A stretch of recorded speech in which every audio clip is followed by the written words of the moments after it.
Hello friends, തമന്നയുടെ ഈ Instagram post നിങ്ങൾ കണ്ടോ? വെറുമൊരു ശിവരാത്രി ആഘോഷം എന്നതിലുപരി ആത്മീയതയെക്കുറിച്ച് വളരെ ആഴത്തിലുള്ള ചില കാര്യങ്ങളാണ് തമന്ന ഇതിൽ കുറിച്ചിരിക്കുന്നത്. തമന്ന പറയുന്നത് ആത്മീയത എന്നത് വെറുമൊരു വിശ്വാസമല്ല, അതൊരു രീതിയാണ്, അല്ലെങ്കിൽ നമ്മുടെ മനസ്സിന്റെ ക്ഷേമത്തിനായുള്ള ഒരു സാങ്കേതികവിദ്യയാണെന്നാണ്. പലരും കരുതുന്നത് ആത്മീയത എന്നാൽ ജീവിതത്തിൽ നിന്ന് ഒളിച്ചോടലാണ് എന്നാണ്. എന്നാൽ തമന്ന പറയുന്നത് ജീവിതത്തിൽ നിന്ന് പിൻവാങ്ങലല്ല, മറിച്ച് ജീവിതത്തിന് പൂർണ്ണമായി നിന്നുകൊടുക്കലാണ് യഥാർത്ഥ ആത്മീയത എന്നാണ്. സെൻസും ആത്മീയതയും രണ്ടല്ല, ഒരേ ജീവിതത്തെ മനസ്സിലാക്കാനുള്ള രണ്ട് വഴികളാണെന്നും തമന്ന ഓർമ്മിപ്പിക്കുന്നു. അതുകൊണ്ട് അവിടെ ധ്യാനമുണ്ട്, ഭക്തിയുണ്ട്, ഒപ്പം നൃത്തവുമുണ്ട്.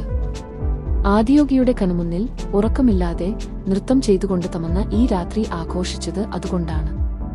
ശരിക്കും തമന്നയുടെ ഈ വരികൾ വായിച്ചപ്പോൾ എനിക്ക് വലിയൊരു ബഹുമാനം തോന്നി. നിങ്ങൾക്ക് എന്ത് തോന്നുന്നു? കമന്റ് ചെയ്യണേ.